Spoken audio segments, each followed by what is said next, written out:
I'll begin as usual with the prayers, starting first with a prayer of praise to Shakyamuni Buddha in both Tibetan and English.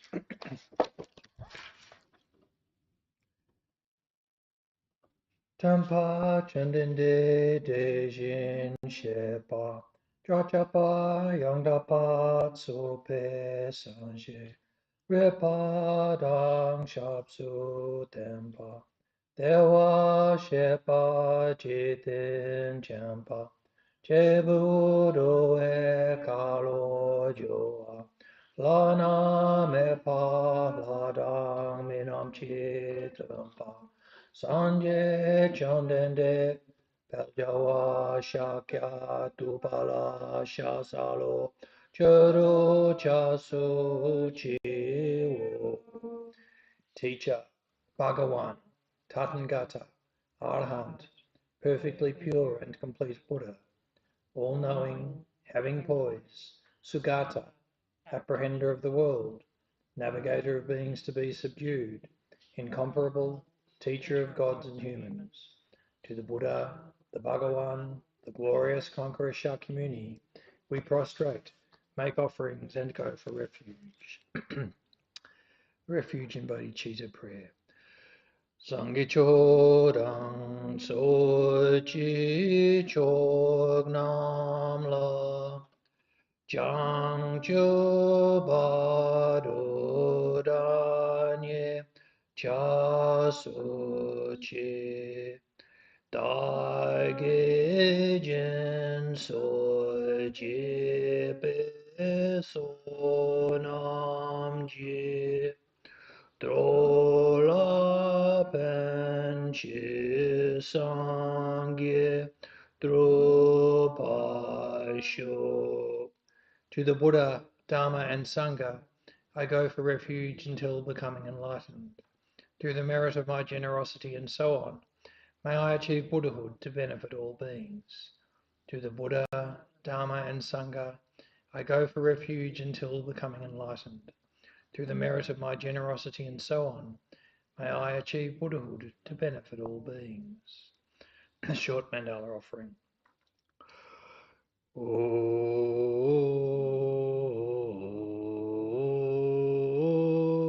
Saji Poche Jurjin Me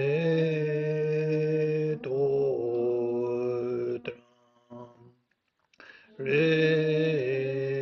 Ra Leng Jen Yere Jen Badi Sangye Jen Do Mente O Aji Drokan Nam Da Jing La Chupasho.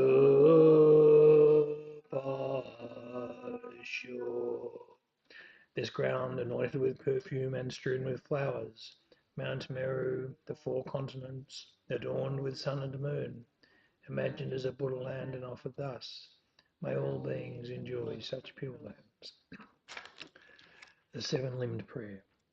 I prostrate my three doors with a mind of respect and offer all actually arranged and mentally emanated offerings. I reveal all the downfalls and negativities that I have ever collected and rejoice in the virtues of individuals and superiors. Please remain perfectly abiding until samsara is no longer seen. I request you to turn the vast and profound wheels of Dharma. I dedicate the virtues of myself and others to the great enlightenments. Prayer of lineage of gurus, which today we will do just in English. Body born from a million magnificent excellent virtues, speech fulfilling the hopes of infinite beings, a mind that sees all objective knowledge precisely, I bow my head to the chief among the Shakyas, supreme sons of the incomparable teacher, carrying the load of all the conqueror's deeds by their emanations appearing in countless realms, I prostrate to Maitreya and Manjushri. The mother of conquerors is difficult to fathom. The precise thought is in commentaries written by Jambavippa's ornaments, Nagarjuna and Asanga. I prostrate at the feet of those most renowned in the three realms. From these two great chariots come the excellent lineages of the paths of profound view and vast deeds, their essential points gathered thoroughly and without fault. Prostrations to the lamp holding this treasury of instruction, giving explanation through compassion, by seeing precisely and completely the essential points of all paths of Sutra and Tantra, holder of the conqueror's entire holy Dharma. Prostrations to the glorious Losang Dragpa. I seeing all the infinite teachings, supreme way of crossing for those entering the journey to liberation, moved by compassion to deeds skilled in method, prostration to the spiritual masters who make everything clear. And great treasury of excellence in English. The kind master is the basis of all qualities, and proper alliance is the root of the path. By seeing this excellence and through much striving, bestow blessings to be devoted with great respect. This gentle support of freedom, obtained this one time, is most difficult to achieve. Knowing its great value, gives rise to a mind seizing its essence constantly day and night. Bestow blessings to generate this continuum unceasingly. It is like a bubble in water, this constantly moving body and life. Thus remember the swift collapse of death. Beyond death, like body and shadow, white and black karmic results follow after. By gaining firm certainty in this, the mass of faults, subtle and very subtle, are abandoned, and the accomplishment of all virtuous collections completed. Bestow blessings to ever retain conscientiousness. The qualities of samsara are unfit to be trusted, the door to all suffering. Do not be content with these enjoyments. By knowing its defects, bestow blessings to develop a great aspiration for the bliss of liberation. By that pure thought, great conscientiousness is drawn forth, and mindfulness and awareness of the individual liberation, the root of the teachings. Bestow blessings to make this the essential practice. Just as I myself have fallen into samsara's ocean, all living beings as mother are also like that. By seeing the responsibility for the liberation of beings, bestow blessings to be trained in supreme bodhicitta. However, by merely generating the mind, if not acquainted with the three aspects of ethics, enlightenment will not be attained. By seeing this excellence, bestow blessings to train with strong effort in the vows of conqueror sons. Pacifying distraction toward perverse objects, by way of proper analysis of the perfect meaning, bestow blessings to swiftly and continuously generate the path related to the union of calm abiding and special insight. Thus becoming a vessel trained in the common paths, enter the Vajrayana, supreme evolution of all vehicles. Bestow blessings to engage the easy path itself, that sacred way of crossing for fortunate beings. The base of practice for the two aspects of attainment is when guarding the pure vows of commitment is found to be genuine and certain. Bestow blessings to protect them, even at risk of life. Then, by understanding properly the important points, which are the essence of the two stages of the Tantra classes, bestow blessings to practice according to these holy teachings, with continuous effort in a supreme four-session yoga. Like that, may the spiritual friend revealing the gentle path and the friends of proper practice stand firm. Bestow blessings to quickly pacify the masses of outer and inner hindrances. In all rebirths may I never be parted from perfect gurus and the enjoyment of the glorious Dharma. By utterly completing all qualities, paths and grounds, may I quickly achieve the state of Vajradhara.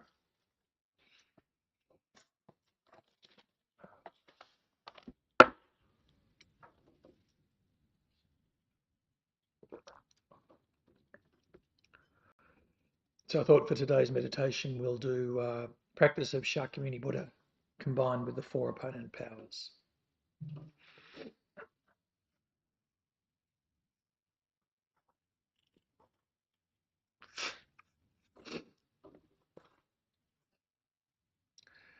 So first, setting our physical posture, making sure that our back is relatively straight, sitting comfortably, mouth, jaw and tongue relaxed. Our head slightly tilted forward, eyes half open and half closed.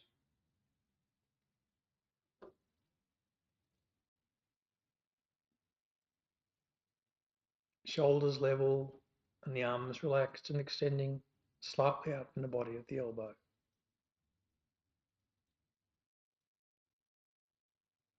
Hands resting in the lap, right hand on the left palm with the thumb tips touching.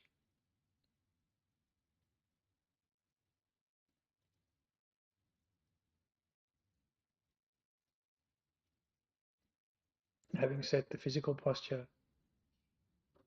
you can set the mental motivation for our practice. Recognizing that because mind is a continuum, because every moment of mind affects the next, there will definitely be some result of this time that we spend in meditation.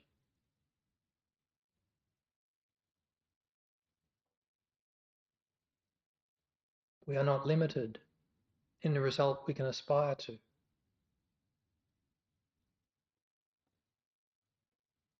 So we can aspire to the most inconceivably beneficial outcome possible.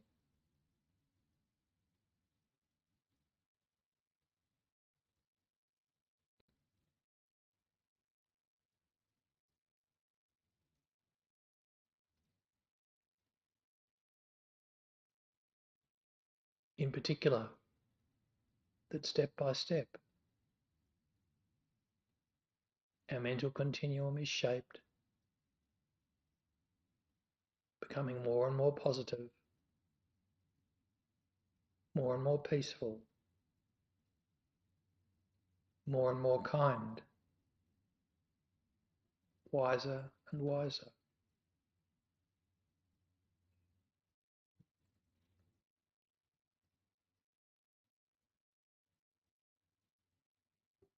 To flourish in the ultimate result of perfect enlightenment, Buddhahood.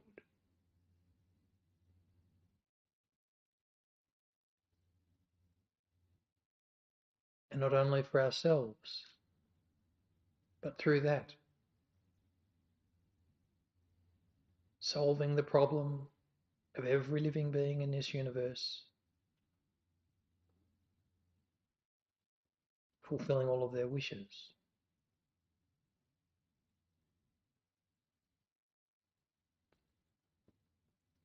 So we take some time just to reflect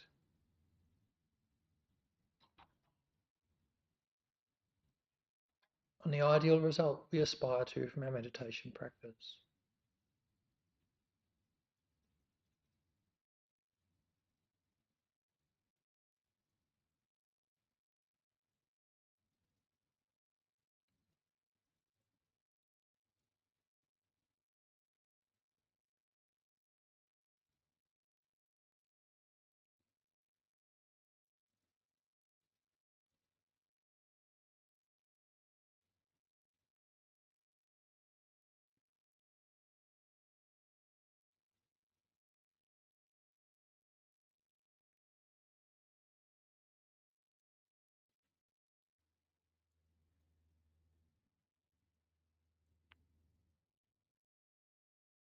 And then for a short time, settle the mind through breathing meditation.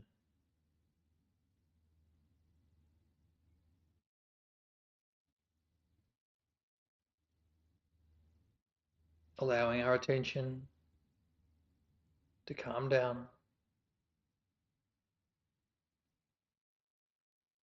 gather inwards,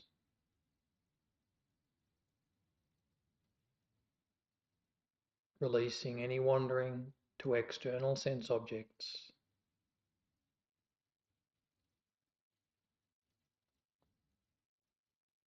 Also letting go of internal objects of the mental consciousness,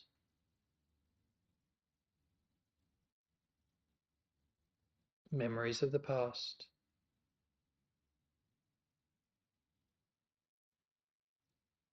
thoughts or plans for the future.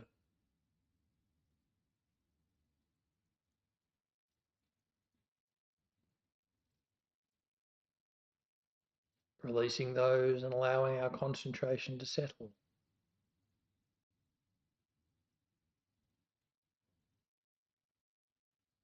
on just one object, the natural rise and fall of our breath.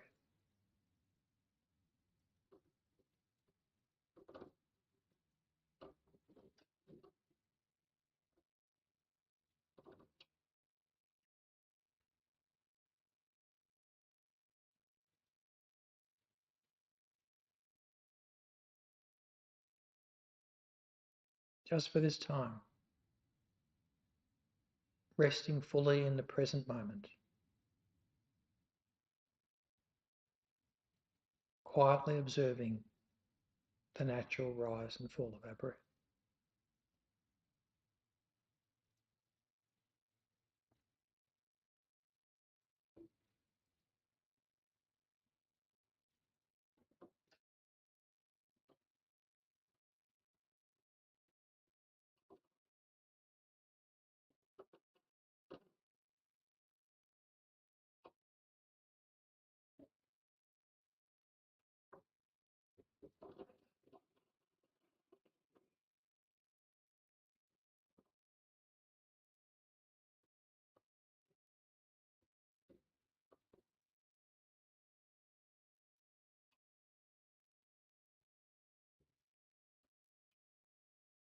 Then visualize in a space in front of us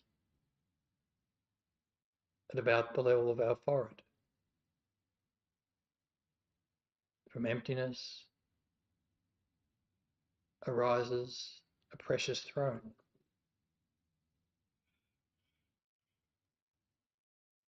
radiant, adorned with jewels,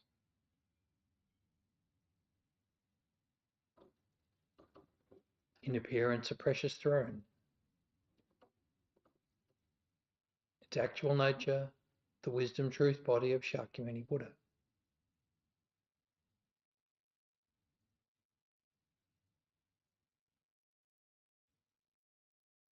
On top of the throne, from emptiness arises a beautiful white lotus flower,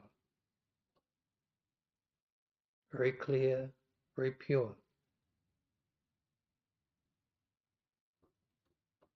symbolizing the realization of renunciation.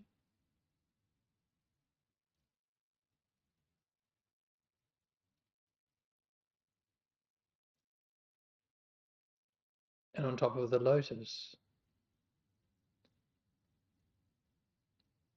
arises a white, flat moon disk, radiant with a very soothing, cool light.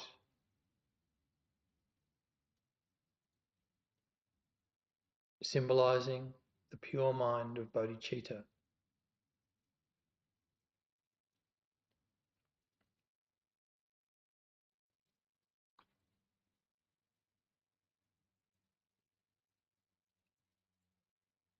And on top of the moon, from emptiness, arises a radiant golden sun disk, symbolizing the realization of perfect wisdom.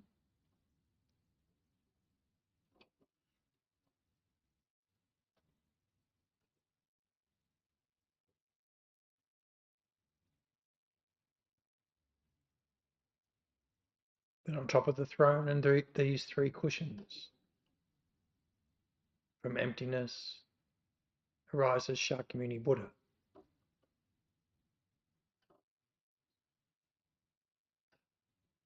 If we have a guru, we can think, in nature, this is my kind root guru, appearing in the aspect of Shakyamuni Buddha.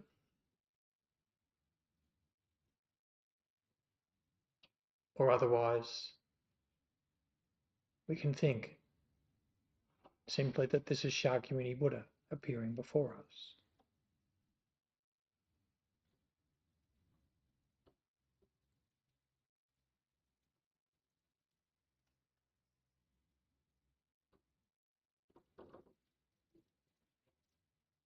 He has one face and two arms.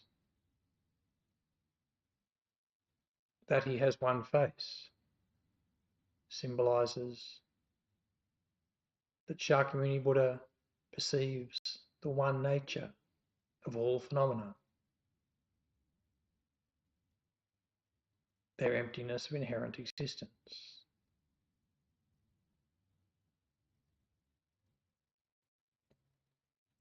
His two arms symbolize the two truths, conventional truth and ultimate truth.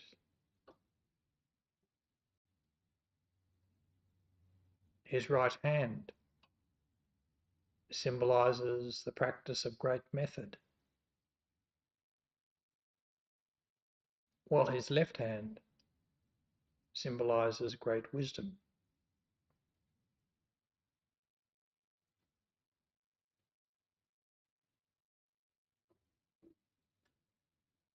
His right hand rests on his right knee in the earth-touching mudra.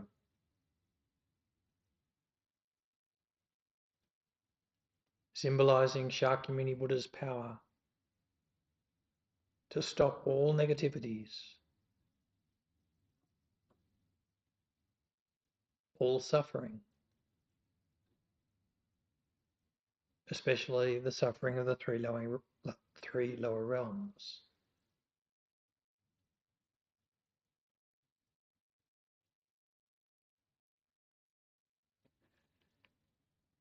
His left hand rests in his lap in the mudra of concentration and supports the bowl of nectar.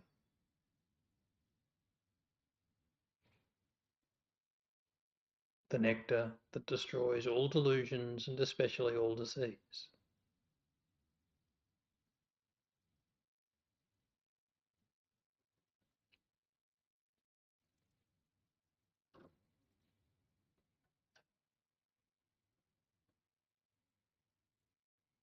Shakyamuni Buddha's holy body is golden coloured,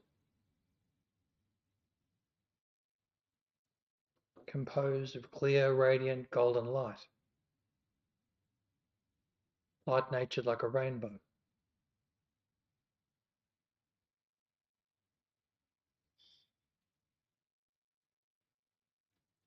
He is in the aspect of a monk, wearing the three Dharma robes, symbolizing his pure ethics.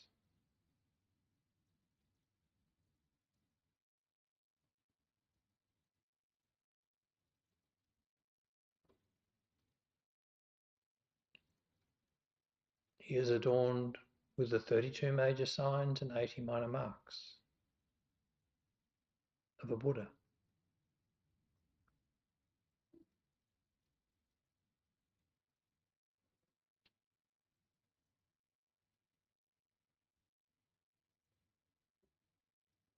He is seated in the Vajra position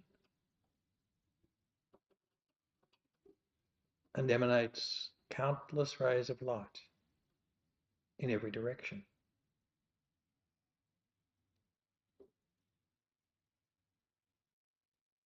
So stabilize for a time on this visualization of Shakyamuni Buddha.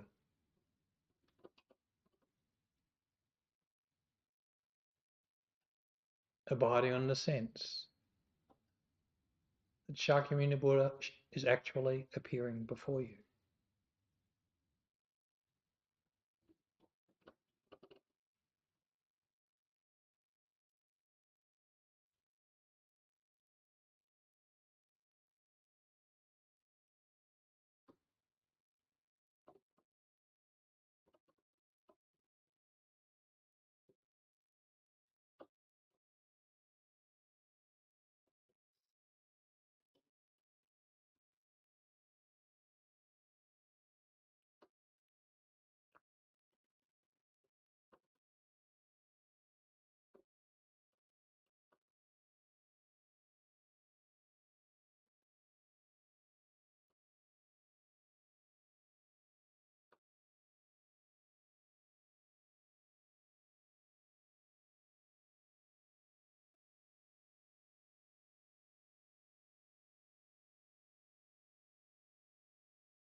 we can practice the first of the four opponent powers, the power of the object, as follows.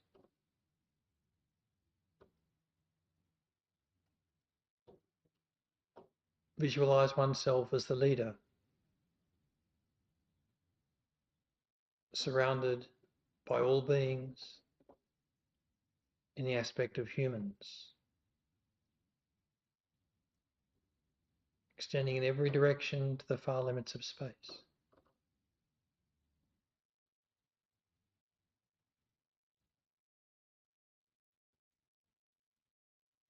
Recognizing that every one of these living beings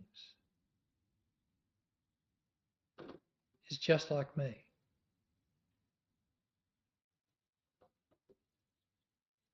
just like those who are most dear and kind to me.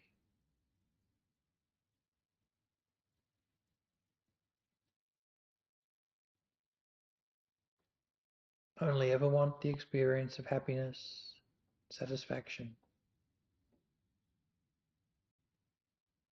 Never ever want a moment's unhappiness or suffering.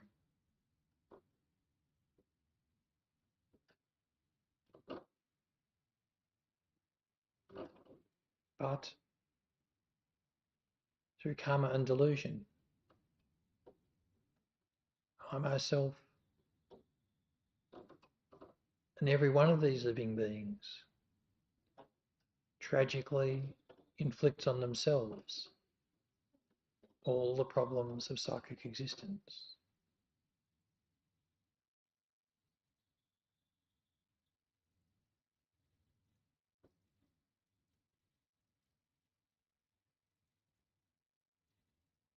And so we make the following request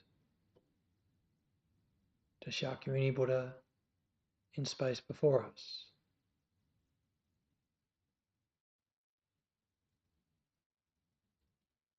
You are the Buddha jewel.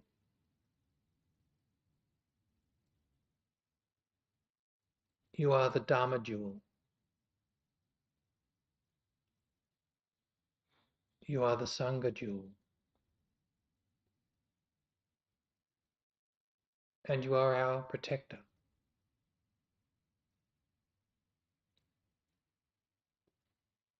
From this moment until we all attain enlightenment,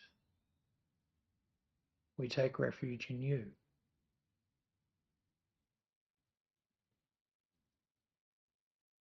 Through your great compassion,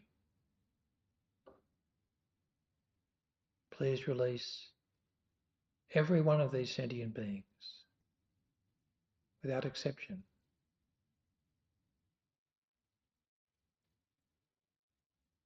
from karmas of body, speech and mind.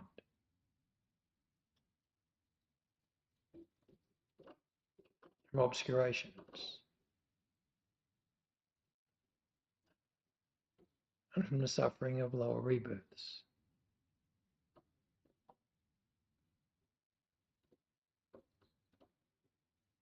Through your power, may the Buddha nature of all these living beings be quickly ripened.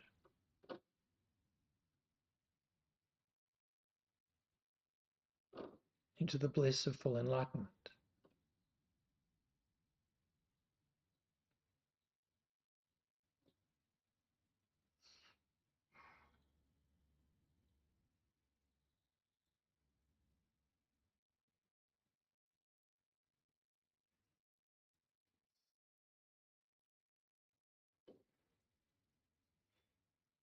So this practice of taking refuge with bodhicitta motivation is the power of the object.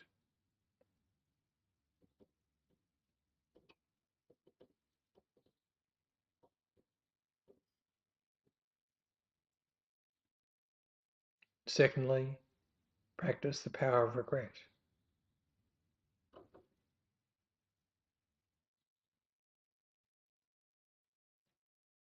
Recognizing all the harmful actions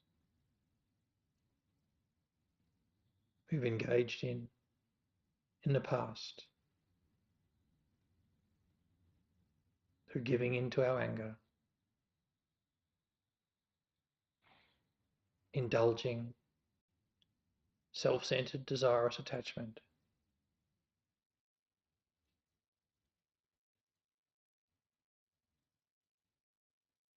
through our confusion, and so forth.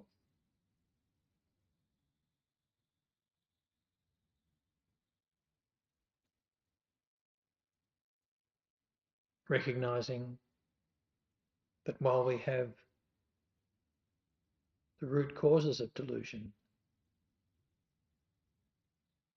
we will continue without wish to harm ourselves and others in future.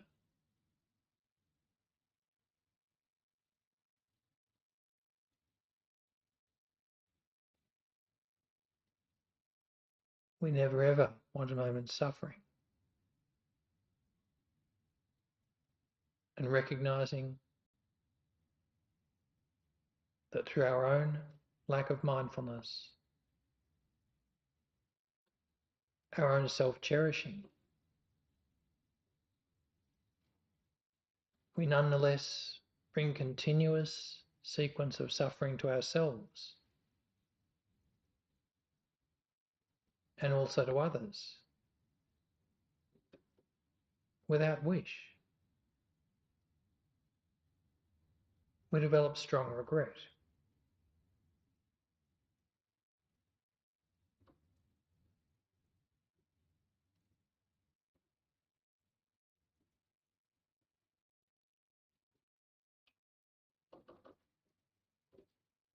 Not the mind of guilt,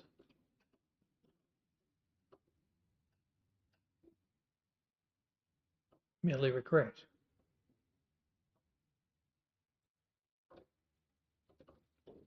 Recognizing we're the author of our own problems.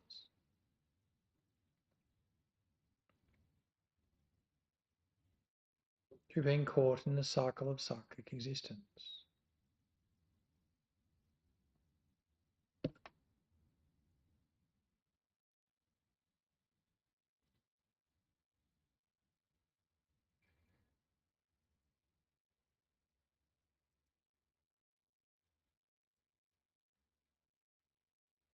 So we can reflect or recall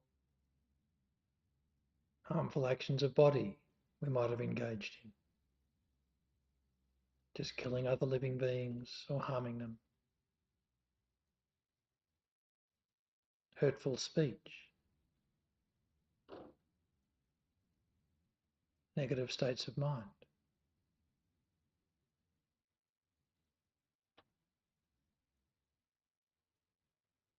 And again, recognizing that these only bring problems for ourselves.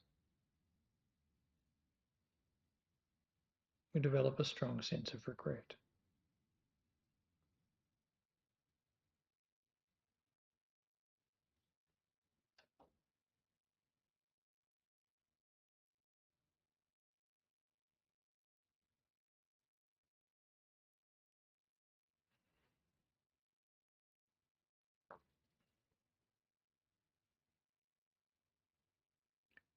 Next, we practice the third power,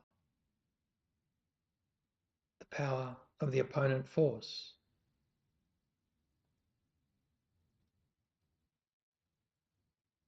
By mentally requesting Shakyamuni Buddha once again.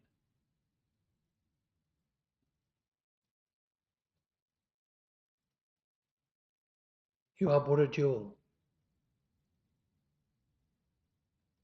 You are the Dharma Jewel. You are the Sangha Jewel. And you are our protector.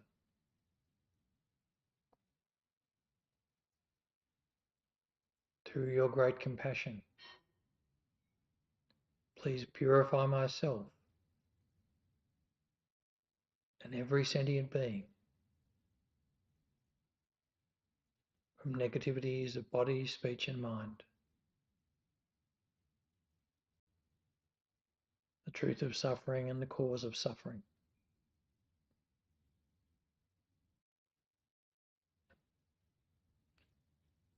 And we can visualize but from Shakyamuni Buddha's heart, pure white light and nectar radiate out, coming down, dissolve into myself and all living beings,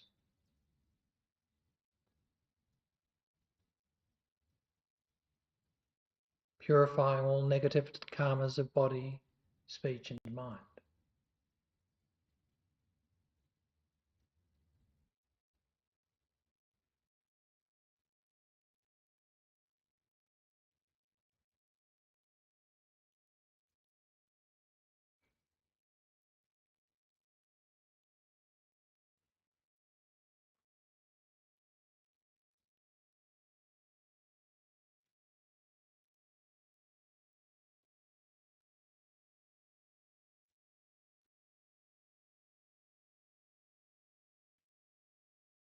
As this pure white light, the nature of Shakyamuni Buddha's great love, great compassion, great wisdom, completely pervades our body and mind.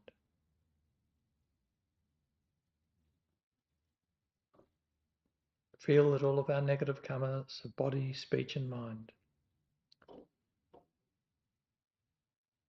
dissolve and are purified.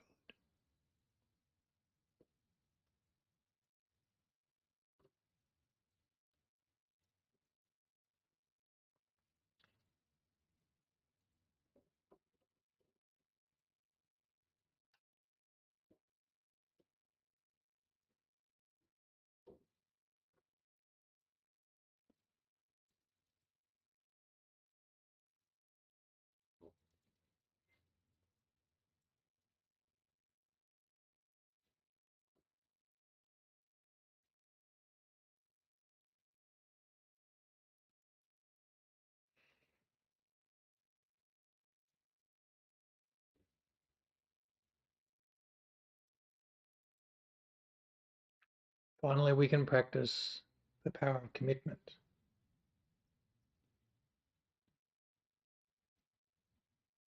So we can bring to mind some particular type of action that we're prone to. Maybe some tendency, negativity of mind, unkind speech, and so forth.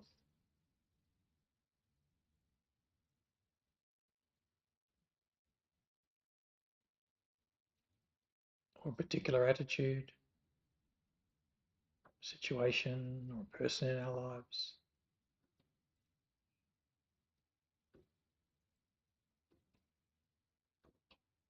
And we can set the determination for a particular time that we know we can keep.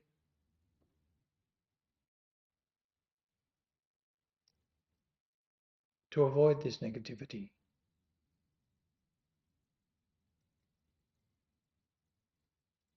Or if it comes up, to quickly let it go.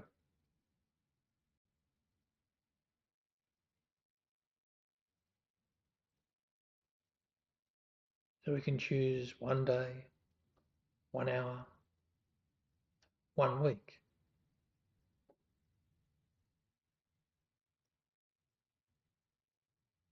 The main thing is setting the habit and changing our habits.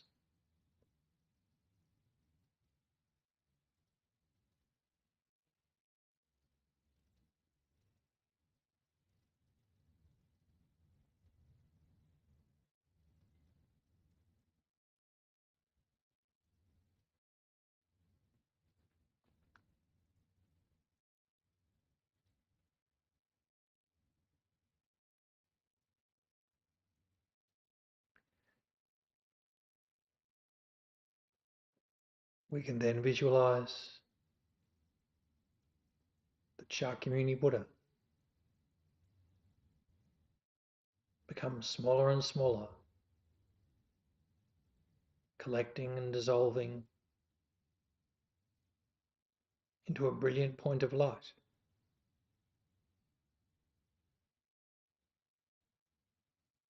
That comes to the crown of our head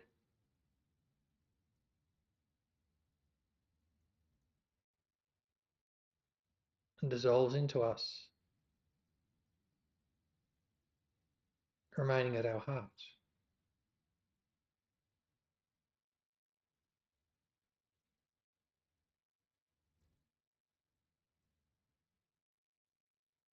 At that time we feel that our mind and Shakyamuni Buddha's mind are one entity.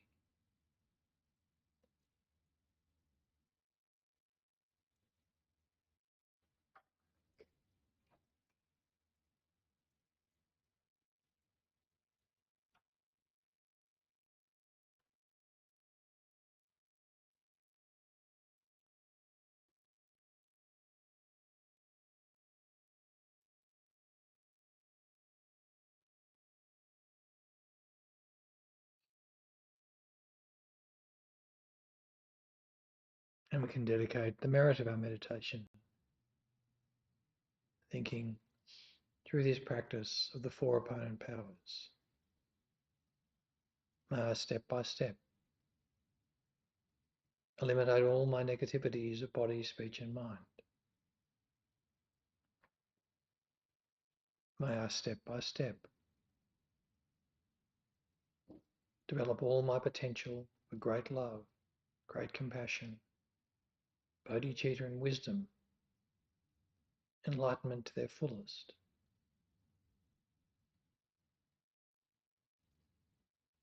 By this, through dependent arising,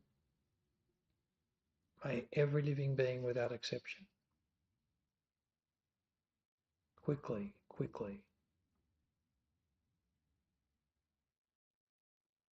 attain pure, perfect Buddhahood.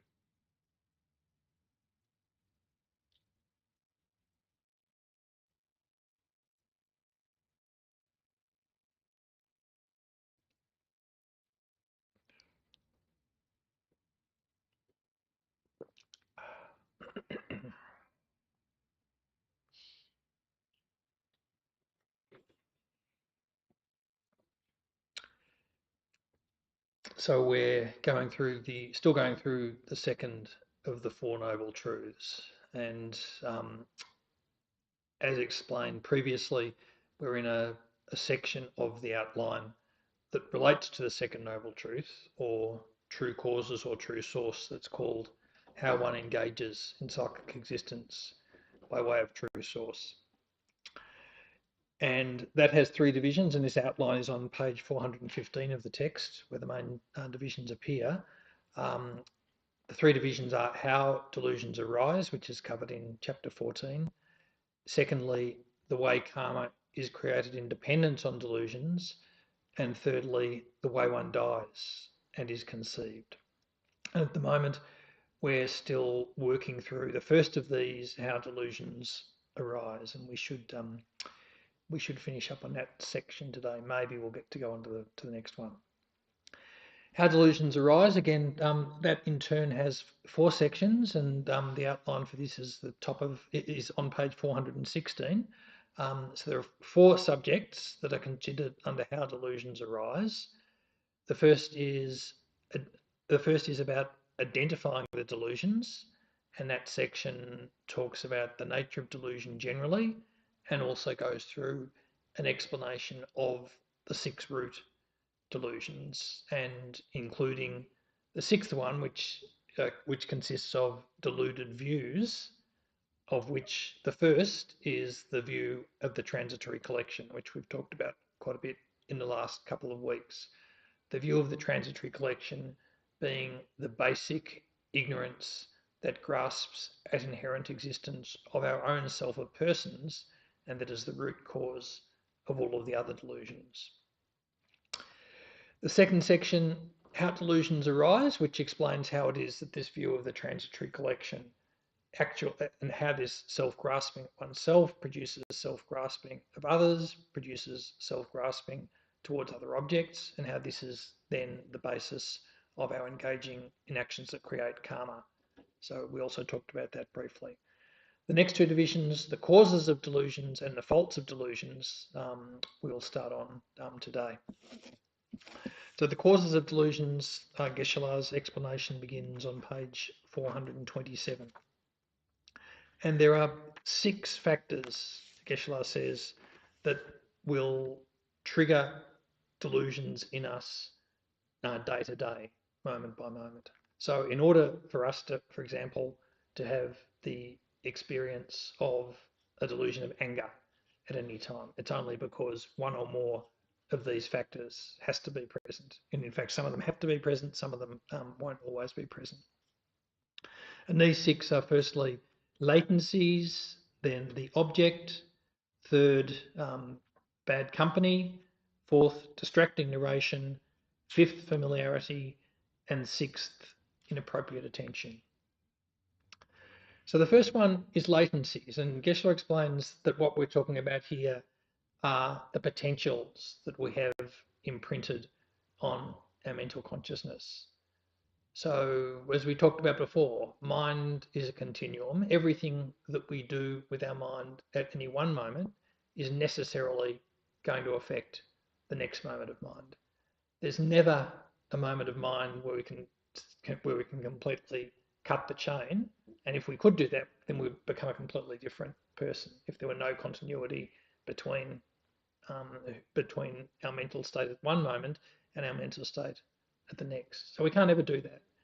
We never wake up tomorrow a completely different person from the person that we were yesterday. We might wish we could do that, but that's not the way it works. Also, in general, the flavour or the quality of our behaviour affects our subsequent experiences of mind. So if we hanging around with a whole lot of friends, we're having a good time and it's all very peaceful and everybody's very kind, well, then that feeling of kindness and support and of goodwill will carry over into the next moments of mind. If, on the other hand, we have a blazing row with somebody, then that upset, that aggression and so forth will also carry forward and affect the subsequent moments of mind.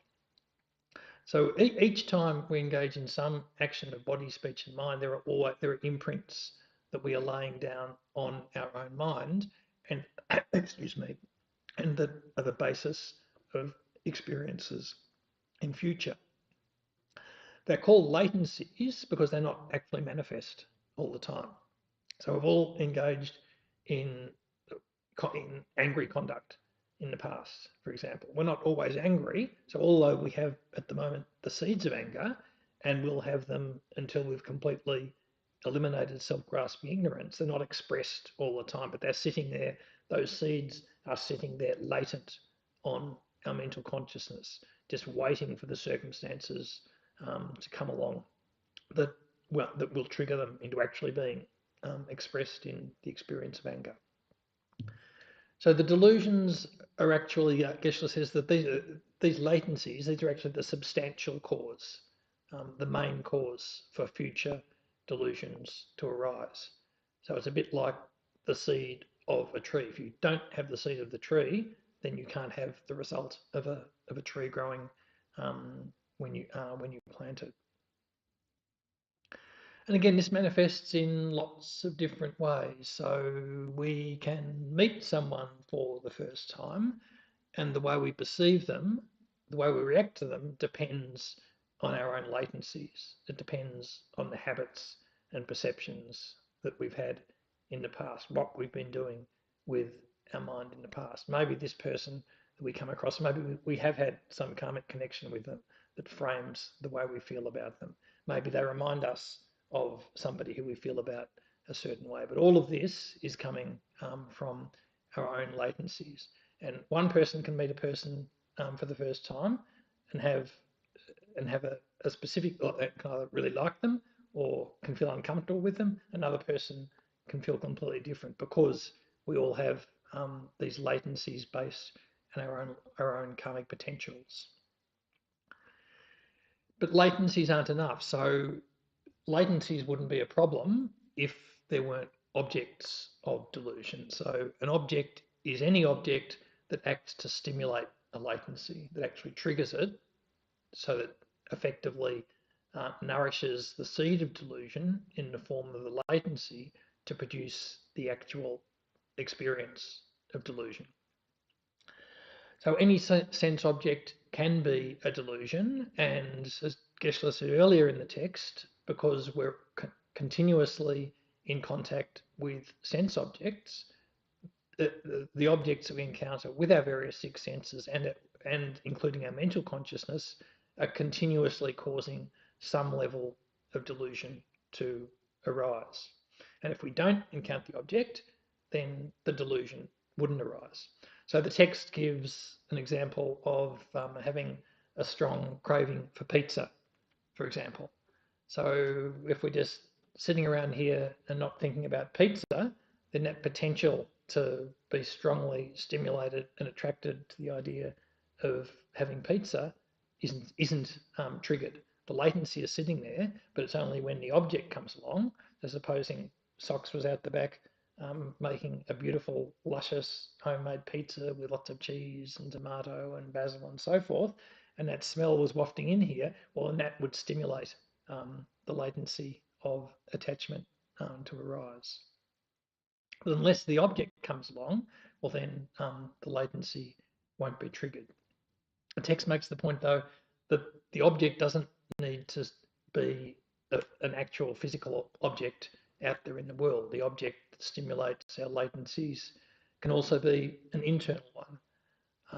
So we might think about that amazing, delicious pizza that we had last week, and that can stimulate our craving for pizza. Likewise, anger or aggression can be stimulated, even if there isn't somebody in front of us yelling at us or giving us a hard time. Something might happen that triggers a memory of some injustice that we feel has been done to us in the past. And even though that event might be years ago, it might have happened hundreds of miles away, nonetheless, just the memory of that can be an object that stimulates a delusion of anger to arise.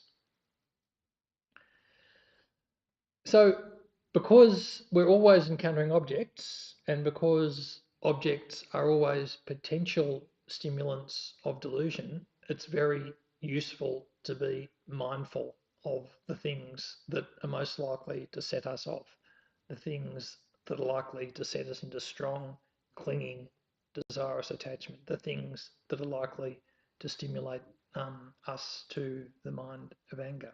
It's really good to have a good working familiarity with our own mental setup so that we understand what are the things that are going to drive us into these experiences, because then we're much better at being able to deal with them day to day. We can see that something's coming up that's likely, for example, to give rise to our mind of anger, and we can make a decision about what we do and calm our mind down. The text makes the point that in some cases, it might be better simply to avoid an object that we know from experience it's going to be difficult not to trigger delusion in us. And when our mind is stronger, then at that point we might be able to be around the person or the object and not be triggered by it. Once we have the realization of emptiness, and so effectively we've cut the basis of our latencies, then no object that we encounter will be capable of stimulating the experience of delusion.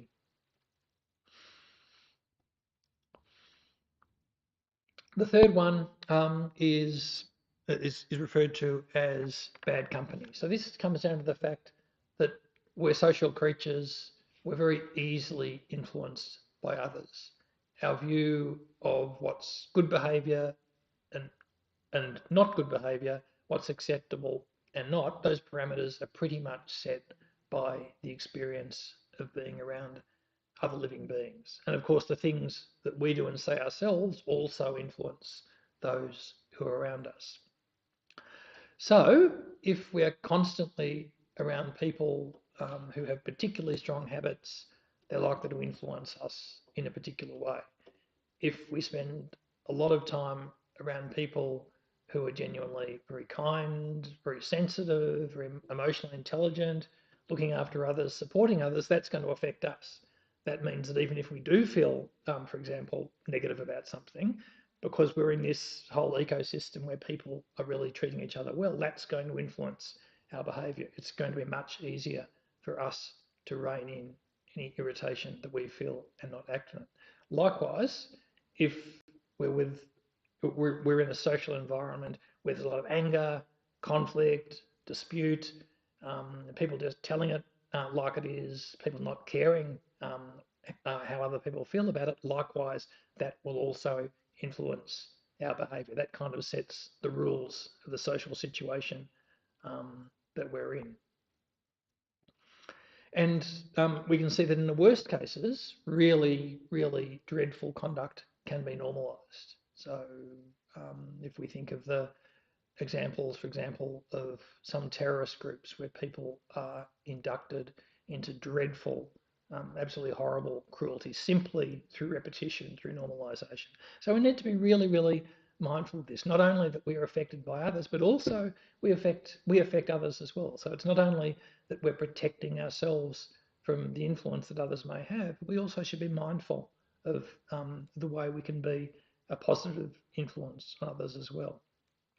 This doesn't suggest, incidentally, that we should just treat ourselves as virtual hermits, that we should lock ourselves away from people who might be motivated by delusion. Because the reality is, everybody that we contact, unless they are a Buddha or an Arhat, is motivated by delusion to some extent. And we ourselves, until we attain liberation, are going to be motivated by delusion to some extent. But what we can do is to be more mindful of this, more careful of this. The third, or the next one, distracting narration, is kind of similar in a way. So it's also focused on the fact that external conduct, external thoughts influence our behaviour and who we are and set the parameters of what's acceptable or not. So this this refers to, as Geshe says, to listening to stories that stimulate delusions. So it could be things that are in written form. It could be things that are in visual form, such as television, for example. So, for example, if we're continuously exposed to great violence, so we watch things that are really, really violent, and not only do we watch things that are really violent, but we're kind of into it. We kind of assent to it. Again, that's shaping what's acceptable, who we are, our own views of things. That doesn't mean that we have to censor ourselves from ever watching anything that's disturbing. What it does mean is that it's important to approach it with mindfulness. Geshe, for example, he spent a lot of time when he was here of an evening. He loved to watch television, but he wasn't watching it simply out of idle interest. He was watching it because, from his point of view, coming to the West, trying to understand Western students, what made them tick, kind of different from anything that he had experienced in Tibet, then he said his best university was television. So even watching soapies and westerns and dramas and so forth, that kind of gave him insight into the way Western people thought. So if we approach these things with mindfulness, with wisdom, well then that's altogether different. Geshe would also make the point that it's, and I remember him saying this particularly in the context of Gulf War and the invasion of Iraq and the toppling of Saddam Hussein, and the fact that at the time there was a lot of triumphalism in the media about this, and particularly about the fact that that this man, who was sort of such a dreadful tyrant, a dreadful, cruel tyrant, was kind of getting his just desserts. And I guess I remember him saying at the time, and he certainly wasn't he certainly didn't have any more favourable view of Saddam Hussein than anybody else, but he said, be really, really careful how you think about this. Because if when all these bombs are falling on Baghdad and all these people are dying, and what you're training your mind in, what you're conditioning your mind in, is thinking, wow, this is fantastic, well, then you're creating a really unfortunate imprint. So he said, be really, really careful about this. It's good for us to be mindful of this at the moment with what's going on in Russia and Ukraine as well. So Russia's conduct in Ukraine, absolutely dreadful. But if we rejoice in Russian soldiers being killed or suffering that's happening to the Russian people as a result, and we sort of think, well, that's just justice. Well, and again, it's really unfortunate. So we need to be really careful and mindful of this. The next one is familiarity, and what this really refers to is the fact that we're so governed by habit. So the more we indulge a particular type of delusion, the stronger and stronger pattern that will exert over our lives. So there can often be particular situations that will set us off. There can be particular people who will set us off, and we just have to encounter that person, and immediately this cycle of irritation, for example, is set into action. We can have other habits of jealousy, of attachment, and so forth that are strongly conditioned by our experience. So becoming mindful of this, again, having a really good working knowledge of what it is that sets off delusions in our own experience is a really good way of countering this effect of familiarity. If we don't do that, then it's kind of like delusions are on autopilot. It's kind of like we encounter an object and the delusions just unfold and bring their result. The last one is inappropriate attention. So when we were going through the definition of the individual delusions, inappropriate attention is something that's characteristic of most of them. So for example, with desirous attachment, we focus on this object of clinging, of desire, and we build its qualities up. We completely exaggerate them. If we have a mind of anger, then we portray the person that we feel angry about as being totally bad. We really, really exaggerate their bad qualities. We kind of transform them into a cardboard cutout sort of character. So this inappropriate attention is integral to the way delusions work. So Geshe makes the point we need to be really, really careful not to become totally engrossed in objects of delusion. These can be objects of great attachment, for example, that completely consume us. So we're so attached to the object. If we can't have the object, can't have this experience, can't be with this person, can't have that job, can't have this car, can't have that house, it completely consumes us, well then that's really damaging to ourselves. Likewise, if it's very easy for anger to turn into a ruminatory state of mind where our mind just keeps going back over and over again against this thing that we feel is wrong, that we feel has been done to us. We keep playing the movie back over and over again and triggering the anger over and over again. So this is an aspect of delusion, again, of inappropriate attention that it's very useful to be on the lookout for. Geshe gives a couple of other examples of that. So one of them is really useful. So one aspect of inappropriate attention it's good to be aware of is actually being too focused on our own delusions. So really worrying about them, really focusing on them, really making them into some big deal, beating ourselves up about them, um, building them up into something much bigger than they are. So make no mistake, our delusions are our central problem. They are our main problem, but they're only delusions. They're only results that are produced by causes. They're not monolithic. If we remove the causes, then we can remove the result. Our delusions aren't our delusions. Anybody's delusions actually are quite boring. They're no big deal, and so really, really being focused about them, worried about them, isn't appropriate. Likewise, simply thinking, "Oh well, they're there. I'm just going to have to put up with them." That's also another example of inappropriate attention. We need to have this middle way where, without overstressing ourselves, without catastrophizing about our delusions, nonetheless, we are resolutely determined to work on them. So Geshe says at the end of this section on page 430 that it's really useful in all of our activities and communication, really important to be mindful and alert. So be aware of these 6 factors and use those as the basis to be informed about how delusions work in our life. And if we do this, then we're a much better place so that we don't develop them and they don't develop into actions of body and speech as well. The next section is the faults of delusions, and this begins on page 430 of the text. So Geshe makes a pretty strong statement at the outset. So the first thing he says is delusions are the source of all problems, dissatisfaction, suffering, and tension. So it's important to actually understand that that's not kind of intended to be an extravagant Buddhist statement.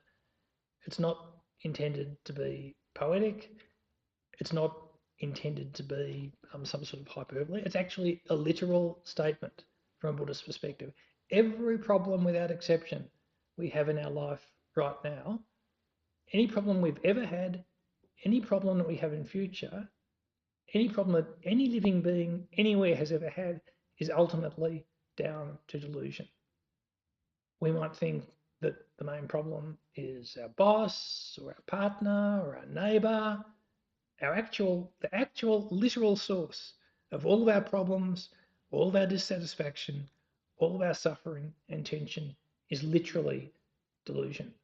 Really, really important to understand that that's a literal statement, not one that needs to be interpreted. Delusions continuously harm us. There's never a moment where delusions are going to bring some benefit to us. And they've been doing this beginninglessly for all of the time we've been in cyclic existence. At the moment, at any moment in our lives, we're kind of thinking about the things that are problems for us. We've been doing this beginninglessly.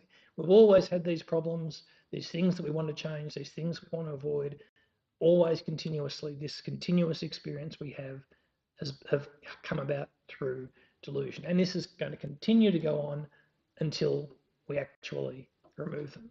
The worst things that delusions do, as Geshe says, is that they can lead us into lower realms where they then perpetuate themselves.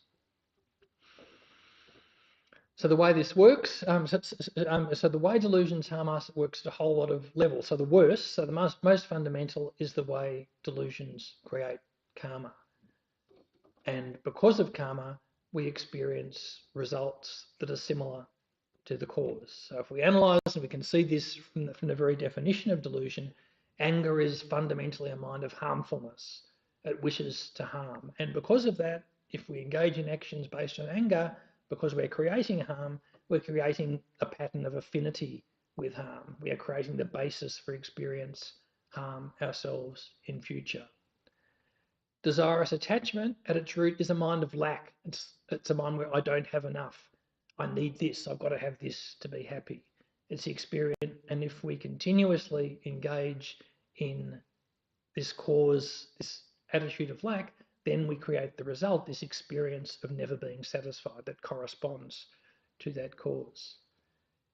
Without cause, we don't get a result. So this is the way that delusion through karma, through creating karmic cause and effect, this is the fundamental way that delusions create problems for us. But also we can see the way they pan out even at an ordinary level in the moment. So by definition, delusions are agitated, unpeaceful states of mind. When we have delusions, we can't be peaceful, happy, and content. So it's not comfortable, it's not fun being angry. When we feel really angry, we're identifying this object that we regard as really unpleasant. So our mind is engaging with something that is highly aversive, a highly aversive object. That's not a fun experience. It's not an enjoyable experience. So even apart from the results that they bring, the actual experience of delusions in the moment, while we have them, while they manifest, is also a suffering, an unpleasant an unhappy experience. And it's not only about us, it also affects how others relate to us and how others see us. So we probably in our own lives know of people who tend to be more angry, tend to be more irritable, tend to have the anger close to the surface. If we ask ourselves, do we really like hanging around with people like that? If we have to talk to them on the phone, if we have to go and spend time with them, do we look forward to that? I think it's pretty clear that we don't. And if we have this habit of anger, that's the way people see us as well. Do we like hanging out with people who have a strong habit of always grasping for the best for themselves? Also, if you're in a group, this person is always trying to get the best for themselves. Again, you can see this pattern from time to time. And people who have that sort of pattern, others tend to regard them as being selfish. You don't really like or respect somebody who behaves that way. If we're doing that, we have this cause of desirous attachment as well. If we let it get out of control, that's the way that people see us. Or people who have a really big ego. So you meet with somebody and they spend the whole time kind of talking directly or indirectly about how great they are, how great their job is, how great their kids are, how great their experiences have been, how smart they are. If we're with a person like that who's strongly motivated by pride and ego, again, it's a pain, quite frankly. We roll our eyes. If we have that habit, and we all have the cause of that habit, if we indulge it, well, then that's the way that people regard us as well. So delusions at all of these sort of levels, at the fundamental level and at the momentary day-to-day level, they continuously bring problems to us. The summary is that there's nothing good, absolutely nothing good about delusions, nothing good whatsoever. Geshe describes delusions as being like an enemy, but unlike an ordinary enemy, there's no possibility of getting them to let up or of reaching some sort of truce or armistice with them. An ordinary enemy, so somebody who doesn't like us, who gives us a really hard time, in principle, we might be able to win them over. Everybody knows cases of somebody who's been an enemy turning into a friend. With delusions, that's never possible. It's never possible to transform a delusion into something that will be a cause of our happiness rather than a cause of our difficulty. So Geshe gives the example, he says that even a really evil, harmful person, so a mafia don, for example, who's really got it in for us, in principle, you might be able to bring them around. So supposing you gave them this fantastic red Ferrari out of the blue, then they might forgive you. They might sort of decide you aren't so bad after all, and they might call off the hit on you. But if we indulge our own attachment, our own desirous attachment by buying a Ferrari, then that will not pacify our attachment. It will not mean that our desirous attachment will go away and cease to give us a hard time in future. It will mean that it will become stronger and stronger. Also, the very worst enemy, at the very worst, they can only cause us troubles in this life. Whereas delusions, they aren't bound simply by this current life. Their influence extends beyond this life into our future lives. And as we said before, all of the problems in this current life and in future lives are from karmic results based on delusion. They will follow us, as it says in the Great Treasure of Excellence. Our actions follow us wherever we go. Death is no obstacle. So actions based on delusion are continuously going to bring results that we don't want. So, because of that, Geshe makes the point we need to persevere. In a way, dealing with delusion is really the core of Dharma practice. It's our life's work. But at one level, it's actually relatively simple. At one level, what it involves is cultivating more mindfulness and awareness in the moment, in the present time, being aware of whether delusion is present or not. And at every moment it is, we have a choice. We have a choice about how to react, whether to respond or not, whether to act on it or not. And the more mindful we become of delusions, the more aware, then the easier it is to make choices that aren't going to bring unfortunate results to us. Geshe quotes the famous verse from Shantideva on page 432, where Shantideva said, "Enemies such as hatred, craving, and so on have no arms, no legs, and so forth. They have no courage, no intelligence, but nonetheless they have made me their slave. While dwelling within my mind, at their discretion they cause me harm. To endure that without anger is not right and is despicable of me." And Geshe gives a brief comment about that verse, and I'll just quote what Geshe says. "Never be prepared to put up with delusions, but remember that although they have no arms or legs and so cannot use weapons, they still imprison you. These delusions have made you their pathetic slave and hurt you as and when they feel so inclined. In this case, it is not suitable to patiently endure the delusions, and to do so is completely wrong. They can be overcome, and by remembering the harm they cause, you must never give in to them." And Geshe goes on again to repeat that the key tool that we have here is mindfulness, of being aware of our own mind, of being conscious of the types of states of mind that are coming up at any moment and what they are impelling us to do.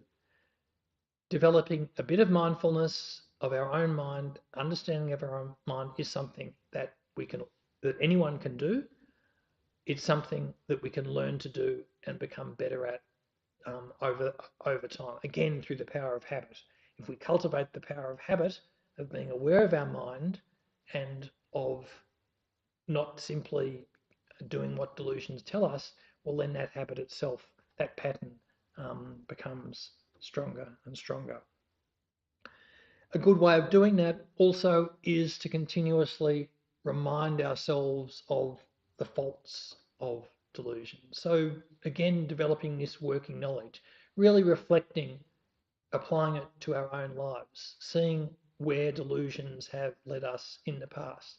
Think about where our anger might have led us in the past, or we can apply it to the lives of other people that we're close to, our family, friends, and so forth. Look at the results of anger, of desirous attachment, of big ego, and so forth. If we really cultivate a practical understanding of this, so we really have this intuitive sense that this is something that we do not want, well, then that will influence our behavior. For example, supposing we have some sort of digestive disease, so we've developed some sort of dietary intolerance, for example, and it's been troubling us for a long time and we just can't shake it. But we get referred to somebody who we know is a really good specialist in this area, and they give us an exact prescription of they tell us exactly what the problem is, where it's coming from, and what we need to do in order to reverse it. They might give us some medication, they might give us a diet, and so forth. Then we would really follow that. We would take that seriously. That's the attitude. And it's not an attitude, it's not a made up thing, it's the actual understanding we need to develop of our own delusions, of the fact that they are actually, literally, the cause of all of our problems. And if we really understood that, just as we wouldn't simply ignore this advice that we've been given, was going to deal with this disease that's been troubling us for so long, then the more we do it and become aware of the delusions, the more we put energy into dealing with them. Geshe also lists on page, or he quotes from Maitreya in the ornament for Mahayana Sutras, where Maitreya enumerated 9 different types of faults of delusion. So I'll just read the verse. Delusions destroy yourself, destroy others, and destroy your morality. They decrease qualities and livelihood, are despised by Buddhas and protectors, bring arguments, disrepute, birth in places of no leisure, degeneration of attainment and non-attainment, and the experience of great suffering. And then Geshe goes on to list those 9. And this is another really good tool for meditation. So as a way of training our mind in becoming aware of the faults of delusions, we can take these 9, for example, and think about examples in our own life and construct our own meditation on it. In fact, what we might do for next week's meditation is do a more extended meditation on these 9 qualities. Geshe doesn't give a lot of extra commentary on them here, but that doesn't matter because they're self-explanatory, and the way that we really make it meaningful is to apply it to events and situations in our own life. Okay, so that's probably a good place to stop. So next week we'll go on to the second section in this explanation of delusions, and that's how karma is created in dependence on delusions. So that explanation begins at page 434, and we'll do that next week, and that will complete it's chapter 14, and we'll probably get a start on chapter 15 as well.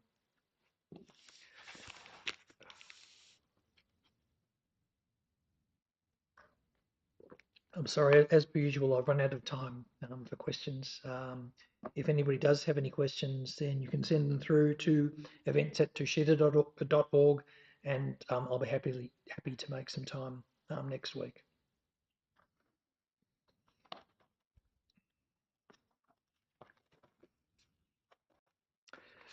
So we'll do the final prayer of the graduated path, and this week we'll do it in both Tibetan and English. This is on page 30 of the prayer book. Deni ringdu bele tsonyene kata yampa ganshe sapare lome mare gedon drowanam andren jawe wampo dagyuchi dema sumpe tsera kuntoya jampe anchi tsewe jesu tempe rimba konsang lam jicho nene drope jalnam ni jeshu ranji jishin tope lanji ne shudra tsewe ranwe takechi droe ichi mompa seljene Joe Temba Yon Rings in Juji Tenba in Chen Chogi Machaba Chab Chan Yamba Jupe Chodeni Ningye Chambo Yera Chopai Pande Tere Zawaje Pasho Seche Jawe Mejung Tren Lele Ledro Jangcho Lam Jirim Pecham Tara Nonchi Ila Pelteshin Jawe Tsepa Ringdo Chongju Lam Zan Chope Ton Chendro Jechin Yelchen Selje Vedang Mimiko Sera Kuntu Jawe Pai Namda Lamda Rama Jachuchi Kanse Tepa Chola Chu Zushin Rula Jumbe De Yitsi Toden Anchi Todo Rojichi Tashi Jatsu Jokun Juji. By the 2 collections, vast as space, amassed with effort for a long time, may I become a chief of conquerors, a guide for all beings whose mind's eye is blinded by ignorance. Also in all lives while not yet come to that, may Manjushri favour me with his compassion. Finding the supreme path, complete with all stages of the teachings, may I please the conquerors by practicing well. By my precise understanding of the essential points of the path, with skillful means drawn along by strong compassion, and by dispelling the mental darkness of beings, may I uphold the conqueror's teaching for a long time. where the supreme precious teaching has not spread, also where it has spread but become degenerate, with a mind deeply moved by great compassion, may I make clear this treasure of benefit and bliss. The stages of the path, excellently established by the marvellous deeds of the conquerors and their sons, give glory to the minds of those aspiring for liberation. May the conquerors' deeds be long preserved. May all humans and non-humans remove the obstructions and establish conditions favourable to cultivating the excellent path, never be parted for all of their lifetimes from the purest of paths which the Buddhas have praised. When someone makes effort to practice properly the 10 points of conduct of the Supreme Vehicle, may he always be assisted by the mighty protectors, and may oceans of good fortune spread out, reaching all. Gewandi Chebokun Sonam Yeshe Zog Zog Shem Sonam Yeshe Le Jong We Damba Kunye Toba Sho. By this virtue may all beings complete the collections of wisdom and merit and attain the two holy bodies arisen from wisdom and merit. Jiangju Sem Chogram Boche Ma Che Panam Che Ju Chi Che Pam Nyamba Me Pa Ye Gong Ne Gong Du Pel Ba Shu. May the precious superior mind of enlightenment be generated in those who have not yet generated it, and not decrease in those who have developed it, but increase continuously. Thanks very much, everybody. Thank you, especially to Monica. See you next week. Have a good week.